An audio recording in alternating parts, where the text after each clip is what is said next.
All right, good morning. We are live on our final mock draft Monday before the NFL draft. We're going to bring in our Facebook groups as well, Atlanta Falcons fans on All Falcons and Scott Kennedy Sports.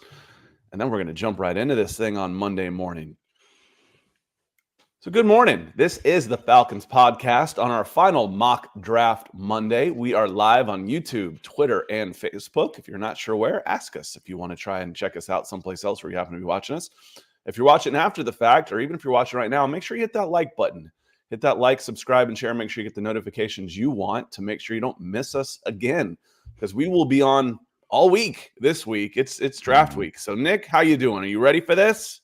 I'm ready. I had too much fun going to the baseball games this weekend, so a little bit tired from that. Going out and hanging out with some friends at the Cards, winning one of the three, and yeah, I'm ready, man. It's going to be a busy week too at work. We're moving out of a temp site into our new renovated space, so I'm going to be at work almost all week too. So I'm excited for this week, but I am already exhausted just thinking about it.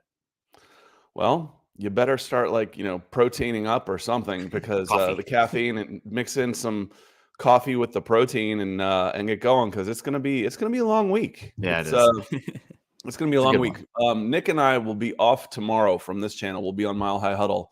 We'll be back on Wednesday. We'll be back Thursday morning, and then we're gonna do a reaction show from the first round on Friday morning. So buckle in, everybody. We will be here. And speaking of everybody, let's say hello to some folks that have come in. The chat is up and popping this morning. And that's one of the reasons we do this live. If you're listening after the fact, we are live every Monday and Wednesday at 9 a.m. On this channel. So you can feel free to join us. And if you're listening after the fact on Apple Pods or somewhere, give us a quick review. It sure helps us out a whole lot. Michael always helping us out a whole lot, coming in from Arizona. Says, good morning, Scott and Nick on the Falcons podcast. Good morning to you as well. Victor coming in. So good morning, Scott and Nick. It's draft week. So excited for these. I think we will have a lot of surprises in day one. That was always one of the questions that always kind of made me cringe. And this, you didn't ask, Victor. You're just predicting. Any surprises coming? Any big surprise? I'm like, well, if I knew, they wouldn't be a surprise. Mm-hmm. I'm in the information business. But what I would predict is, there will be some surprises, Victor. There's always some that are out there, whether it's a trade or a player that goes higher or lower or falls. Who could have predicted last year that with the quarterbacks, that the second quarterback would have been taken in the third round, Nick? That was a surprise for me, for sure. There's always shock. There's always surprise. Guys fall. Information comes out about injuries or character things. Some guy goes way earlier. I mean, you talk about the fall of the quarterbacks last year. How about, Cole Strange going first round to the Patriots? Everybody was mocking him, mid, late third, and boom, there he goes to the Pats. So always some surprises. It's always fun. That's what makes the draft one of the most compelling non-sports, non-sport games, reality TV out there. Yeah, and as far as first-year players, it's the NFL has the first-year players make a bigger impact in the NFL than they do any other sport. You might get one. The first round was so irrelevant in the NBA, they actually made it a rule that you had to sign them. You have to sign your first-round pick.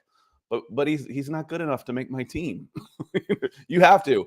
Baseball, you might see the guy in 3 or 4 years. So NFL, it's a bigger, faster, stronger. It's an athlete's game, and these guys are really good athletes coming out of college, and they can make an immediate impact. So that's one of the other reasons that in the NFL's most popular sport in the United States. But you can make an immediate impact. It makes it more exciting to say, okay, who am I going to be watching next year? So, and I think it speaks to the college game as well. I mean, it's a better product than the other minor league systems out there as far as a national television audience. So they're better known. So you want to know where these guys are because they've already got their own following. Basketball is a little bit like that, but it's still only a handful of players. It really is. If you're not in the lottery, then you're kind of like, okay, this is just. I think the NBA is the hardest league in the world to make, but that's a different podcast.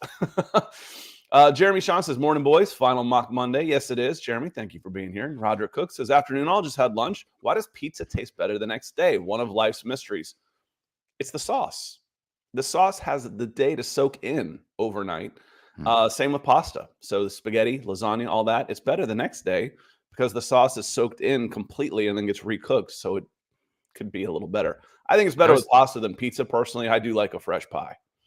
Yeah, I was going to say, I don't know if that's the case for me, but I really like a wood-fired pizza, a little bit more crackery, and that does not soak up the sauce as much. You lose a little bit of that integrity if you are a day later, warm it up. I guess, if you warm it up in the oven as well, it'll be a little better than the quick fix in the microwave. Yeah, But I won't microwave it. Yeah, yeah. I always heat mine back up in the oven. It's worth it to make sure the crust, because otherwise the microwave just kind of ruins the crust. So Yeah.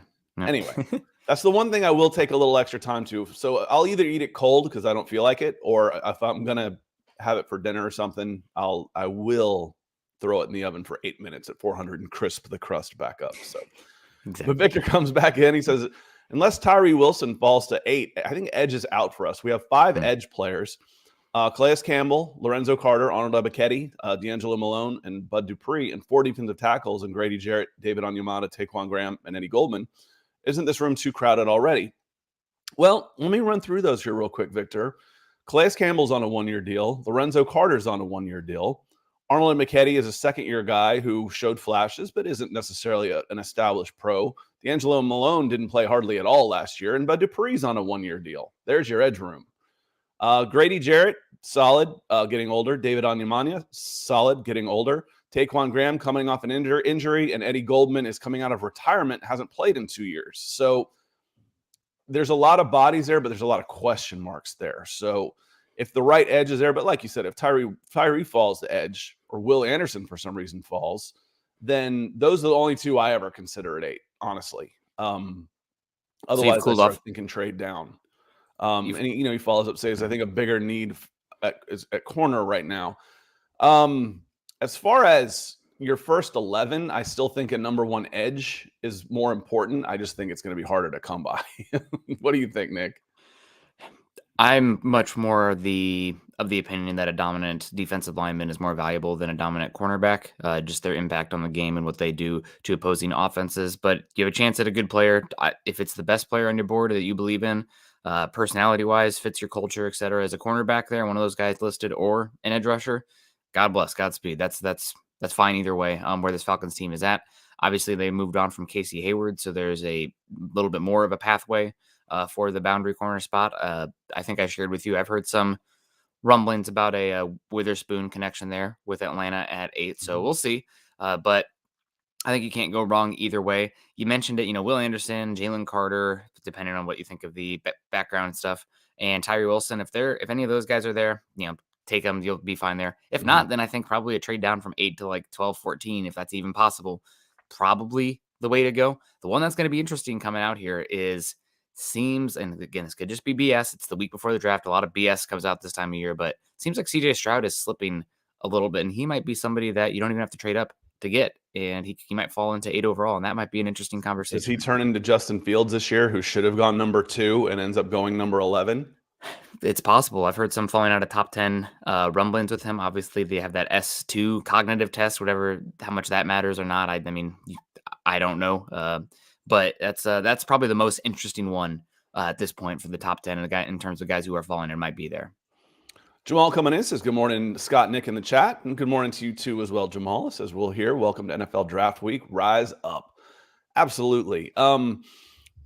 I never knew how big NFL free agency was growing up an Atlanta Falcons fan. For me, it was always the draft, because the Falcons were never a player in NFL free agency until, Arthur Blank came along. They were always sellers, or just not even sellers, just losers under the Rankin Smiths. It wasn't until I started working in professional media and started seeing analytics, I'm like, wait a minute. People are much more interested in free agency than the draft. It drives a lot more traffic. For us, though, it's nice because the Atlanta Falcons got to be big players in free agency and are going to be big players in the NFL draft. That's very different. So looking forward to this week too, after a big offseason already for the Atlanta Falcons. Albert Knopper says, good morning, Scott and Nick, and all who tuned in. Good morning to you, Albert. Appreciate you joining us today. And Albert had a culinary tip for us, talking about, for me, the pizza crust gets a little rubbery if you microwave it. He says, but not if you put a damp paper towel over the slice before microwaving pizza.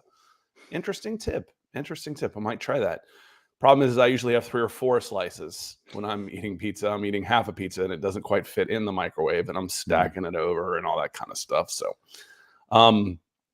Joe Cannon coming in on Facebook says, great morning, Nick and Scott. Not Falcons related, but Tank got the TKO on Ron Garcia, and I called it. Well, congratulations. Congratulations. I don't know who those people are, but I'm happy for you. God bless. I'm happy for you. 100 Realist says, good morning, fellas. Good morning to you. Michael Lewitsky. I might try that one because it's like Lahu Sky. I might call that Lewitsky. That's a tough one for me, Michael. But good morning to you either way. Greg Smith coming in, says, Ernie, listen to Scott's channel. Please don't hold it against me. So he's coming in on Bronco. He's a Broncos fan coming in, and Ernie Mays is one of our Broncos fans who doesn't like anybody talking anything other than Broncos. Dan the Man says, I'd trade back and get an OL and a wide receiver and a running back. I was playing around with the simulator yesterday, and I did some trade downs, and we might do it again, and I ended up with the same 3 players twice when I did it. And I'll let you know when we get there. Make you fumble, checking in. He says, I am here. And Brandon Swank asks, what if we trade up to 6 to get Wilson? What would it take to do that? Probably a second rounder, either this year's or next year's, and then some change. And that it's worth thinking about. But when I start looking at the players available at that 44 pick, I don't want to trade that pick. And that's probably what it would take you at least. Mm-hmm. Yeah, I mean, it's not a quarterback. Trading up in the top 10 is extremely expensive. Is it worth it? Is he going to be, factors better than Van Ness, Nolan Smith, et cetera, or, the additional cost-controlled player you're going to have there in the second round? I don't know.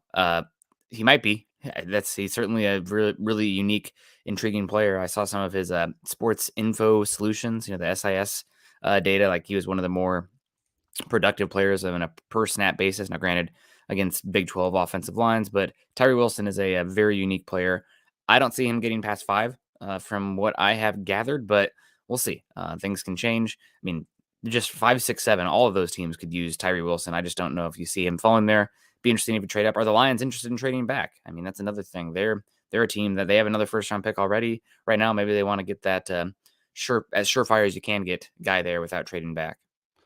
Yeah, and going back to the talk about edge versus corner, you saw who I put on the cover of this. I put the corners on there. I put Devin Witherspoon and Christian Gonzalez on there just because I think that's where you're more likely to have one of those guys available at number 8 than you are having the 2 top edges available, Will Anderson and Tyree Wilson. So I think corner might be the way to go here, but I am willing to play around with a trade like I did yesterday. So got this set up. We ready to go. We got about 15 minutes if we want to run through a 7-rounder. Sound good, Nick? That sounds great. Make you fumble, ask what the Raiders need. Everything. It's a team that defensive line, linebacker, cornerback, everything besides a wide receiver 1 and a left tackle and a running back, I guess. But that's it. They need help.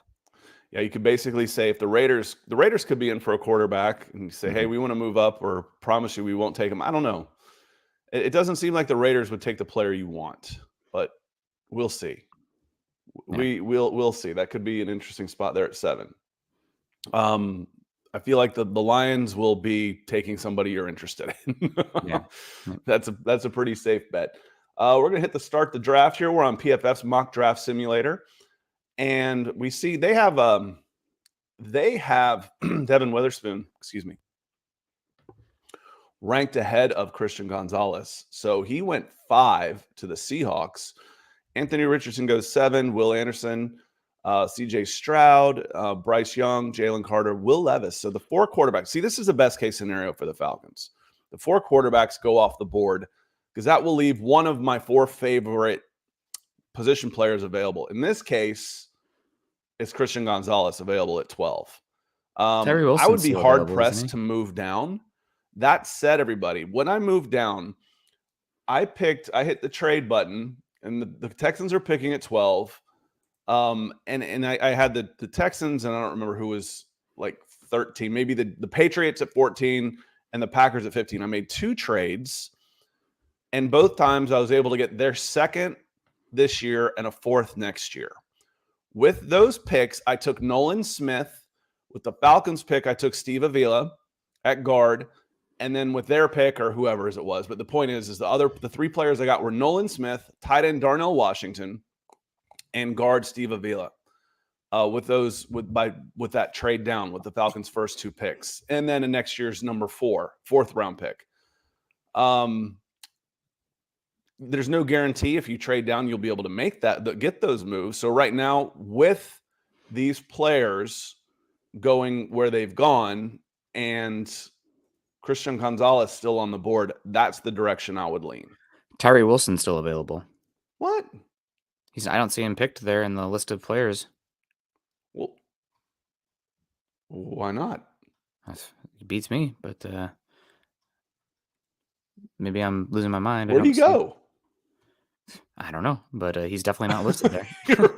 You're right, because it was Will Levis, because it was Witherspoon that jumped up that changed that up. Yep.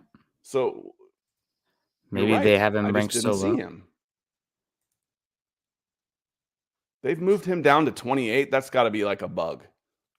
They're going hard and not liking him, but his average draft position is 8.6. This makes me think that we should lean even harder into the consensus board next time we do this. Okay, so everything I just said about that, I want Tyree Wilson in the spot over Christian Gonzalez. I just didn't see him, assumed he wasn't there. Just didn't even cross my mind. Yeah, no, Tyree Wilson would be the pick here for me. Yeah, let's be clear. I want Tyree Wilson over Christian Gonzalez. If Tyree Wilson's not there, and I'm choosing between Devin Witherspoon and Christian Gonzalez, I'm taking Christian Gonzalez. Yeah. So yeah, I'm taking Tyree Wilson, and they can ding me for it. I don't care. Yeah, that's an interesting one without a doubt. So we're on the board again here with the Falcons picking. You had Steve Avila go right there. It's a little bit of a bummer. So look at that. Then we do this. I did this last night. I had my pick of all 3 of these guys: Steve Avila, Ade, and Darnell Washington. Because the second time I did it, I instead of taking Darnell Washington, I took Ade just to change it up a little bit. Yeah, this is a interesting board. Honestly, you can still go any which direction. You already took an edge rusher, otherwise we'd be talking some Felix. I really like Tyreek Stevenson there. DJ Turner's an interesting pick. You got Luke Musgrave. We talked about how much this team loves tight ends. That would make some sense to me.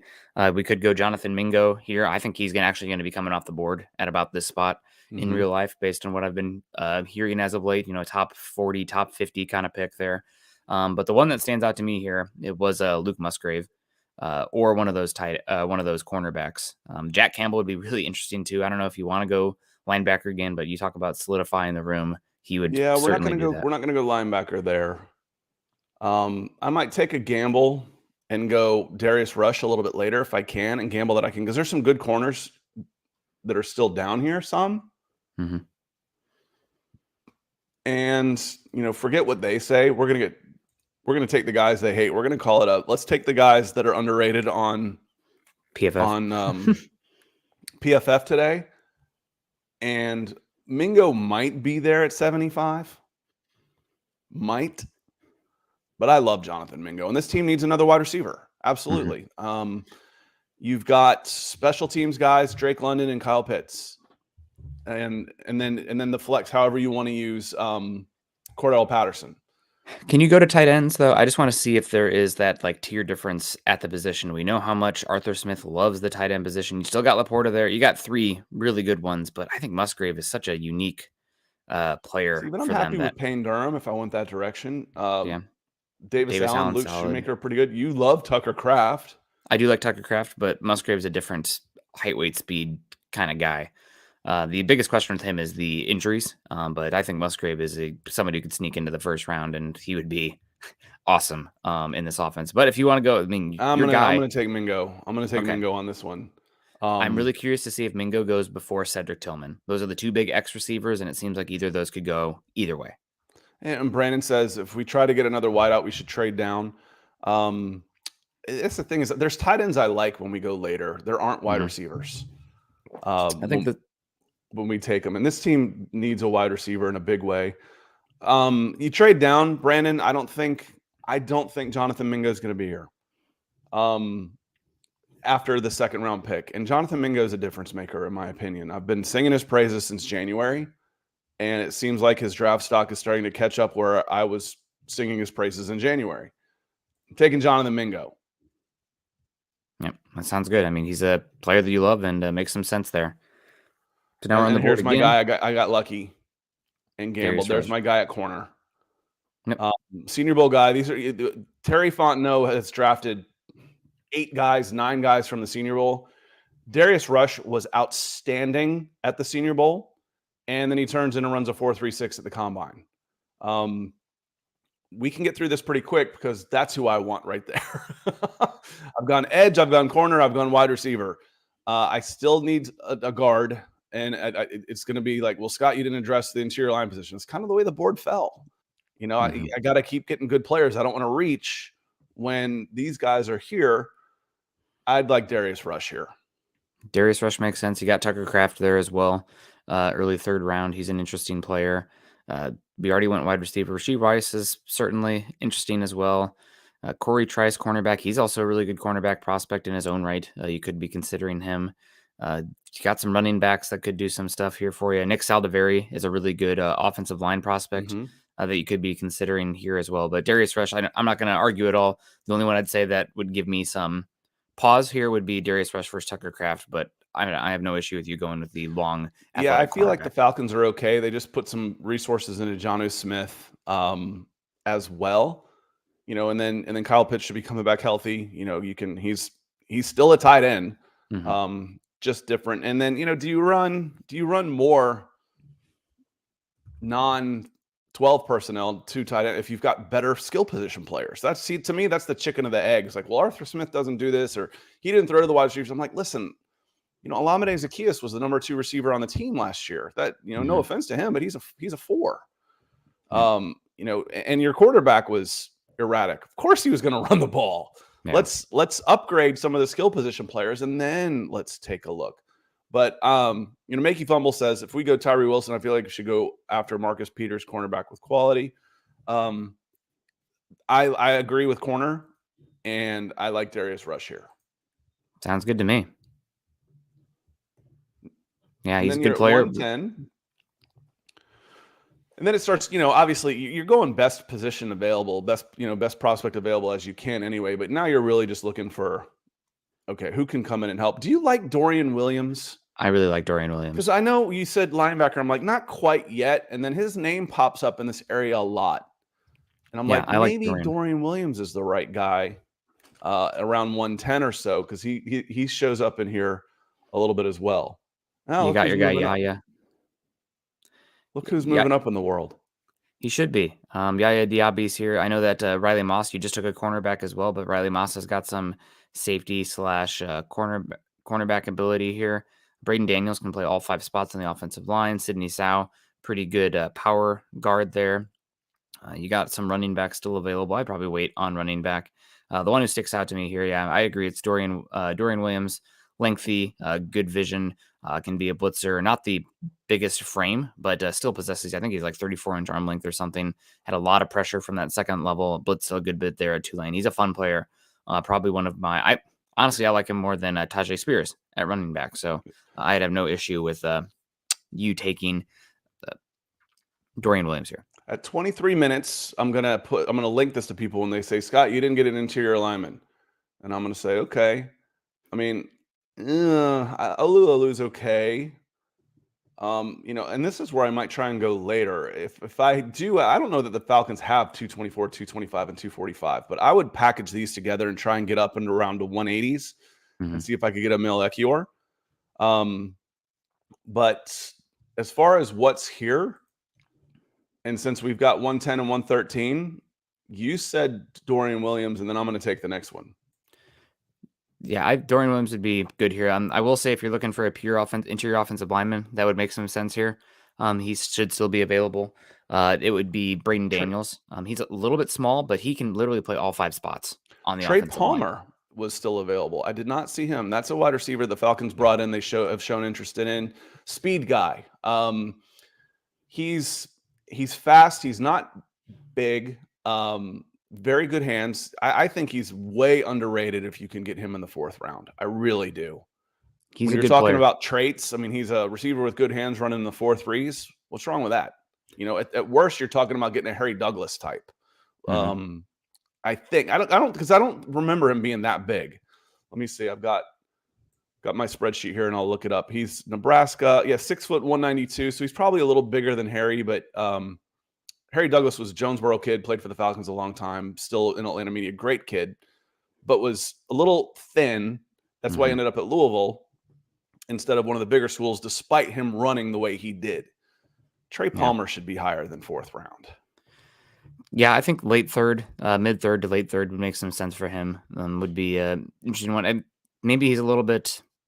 He just plays smoother than his speed. I think I agree with you. I do have some questions about the physicality, but I have questions with Jalen Hyatt as well, and he's getting mocked, top 50. So I don't see why Trey Palmer is falling as much. Played absolutely torched Iowa when I watched him this season. He had a good year out there at Nebraska. He's a good player, former 4-star, transferred from LSU, so he's got talent. He's certainly an interesting player. If he was there in the 4th round, somebody's going to get a very good number 2, number 3 type. And real quick, good morning, Eric. Appreciate you being here. Says, I think we're drafting O-line at 8. We'll see. It depends on, I would have been happy with Tyree Wilson or Christian Gonzalez before I go. But last week I picked Skoronski and got a lot of flack about that. Why are we taking a tackle? Well, learn. I linked it, and you can learn why we took a tackle there. We've got 2 tackles. Why are you taking a tackle? Well, there's a link here that could explain it because he's not going to play tackle. There's a big hole at left guard right now, and you could absolutely go that direction. So, Eric, you can go in that direction as well. No position for me is off the table. That was last week's topic. Yeah. The Falcons could use somebody at every position. So, truly, if you think you've got the best prospect available, that's who you're taking this because you can put him somewhere. Quarterback, receiver, anywhere you can fit in this team. This team is more ready to use that person than they were the last 2 seasons, which were pass catchers when they had big questions at quarterback. Leon says hello. Good morning to you both. Good morning to you, Leon. Appreciate you being here. You've got 5 seconds to talk me out of Yaya Diaby. Because you want to go an offensive lineman that can play all 5 spots, and I think there's going to be a drop-off after that. Yaya's probably the best player here. You already took an edge rusher, though, and maybe in reality, Yaya's not going to be here where Daniels might be. That's my big argument. Also because I know you love Emil Ekiyor so much, but I think Daniels might have even more versatility. So that would be my pitch on that. I'm not going to stop you from taking Yaya, but I think Daniels is somebody that he might be listed. Daniels? He might be listed at tackle because he played tackle, but he's going to be playing interior at the next level. He's a little bit light, but he tested really well at the combine as well. I think he's probably going to be a center at the next level, but in a zone scheme specifically. But he's an interesting player, and I know that he's really well liked as well. Braden Daniels, I can't find him. There he is. Braden Daniels, Utah, 6'4", 294. He's not just a little light; he's a lot light. Yeah, he's probably going to play center, but a zone blocking center. But he's got good technique, good mover. If you want to wait on him, that's why I think he's purely probably more of a zone. But again, he played 5 spots, plays with good leverage. Best player here would be Yaya Diaby. I'm taking Yaya Diaby, but Scott, you already took an edge. Yeah, but I just went through the edges. This Yaya is a different guy. He shouldn't fall this far. If he does, be thrilled. He's a super high motor guy. That's where I first noticed him was the effort that he's putting in at the Senior Bowl. He's real high motor. And then you're like, okay, I like him. Now, am I going to love him? Let's see how he tests. So he goes to the combine and comes in at 6'3" and a quarter, 263 pounds with 34-inch arms and rips off a 4.5140 with a 37-inch vertical jump. He's explosive. He's high motor. I love this guy. And if he's there in the 4th, you bet your ass I'm taking him. Yeah, he's a good player, and you can't have too much. I don't care who else I've taken. I don't care. When have we ever said, the Falcons have too many pass rushers? No. Never been said. Yeah, no, I got no issue with it at all. He's a good player, and probably going to go again mid-third is my opinion. Yep, and now we're just looking to see if you see anybody that jumps out to you because we're picking here at the end 7-7-7. Anybody that would still be around here that you think could be a sleeper type? Mo Ibrahim's interesting. D. Winter's interesting. Landers as a height, weight, speed freak. Puka Nacua maybe a special teams guy. That was the guy that tested off the charts, wasn't it? Yeah, he tested really good. That's He's what huge. I thought. I'm taking him. I got 3 picks here. I'm taking him. Trey Dean use a safety. Trey Dean is interesting as well. I have no issue with you taking Trey Dean here. Special teams ability, okay tackler. Joe Cannon saying Aubrey Miller. You already took 2 edges. I don't know if you want to take another one. What I want is the best interior, the best lineman I can think of. TJ Bass stands out a little bit here. Okay, tackle out of Oregon, and then interior offensive line. We'll add that. You also basically, I'm going to try and get the best offensive lineman I can, and see if I can develop them here. Alex Ford. I like both the Oregon guys here. Right, running back. Let's go interior and put some pressure on Drew Dahlman. Okay, yeah, running back maybe is another spot here that you could consider, considering we haven't gone one yet, and you want to add just bodies to the position. None really stand up. I like Mo Ibrahim is a little bit older, but he is a fun player without a doubt. North Dakota State fullback is really interesting. If you're looking to, we didn't get a tight end, but interesting fullback. But Alex Forsyth, good player. Yeah, I'm going to go with your center here. And then I'm going to address left guard in free agency during the summertime. There should be somebody out there. Look at those. I love those picks. D+ on Tyree Wilson. Yeah, I'll take it. Yeah, I'll take it. D on Jonathan Mingo. Okay, we'll see. B on Darius Rush, Dorian Williams, Yaya Diaby's an A. Matt Landers. The question on him was effort, because he's got first round traits: size, weight, speed, athleticism. He's first round pick. He's huge. If I can get him with round 7 and 224 and see if I can move around, see what I can get out of him, great. That's a low risk, high reward type player. Need a safety, best safety you had available at the time in the 7th, and then an interior lineman who I thought might be the best interior lineman at the time. What am I missing here? A guard. I'd like to have more off in the offensive line, but I went after some skill that I needed in wide receiver and cornerback and edge, which the Falcons have desperately needed for years. Yep. To be able to get Tyree Wilson and Yaya Diaby coming out of this would address 2 huge needs. I love Darius Rush and Jonathan Mingo. Love them. Like man crush love. So I don't care what PFF says. This would be a home freaking run for me. Circle it, but take your time. Watch it go for a while, and flip the bat and trot and take your time on it. I think it would be a phenomenal draft.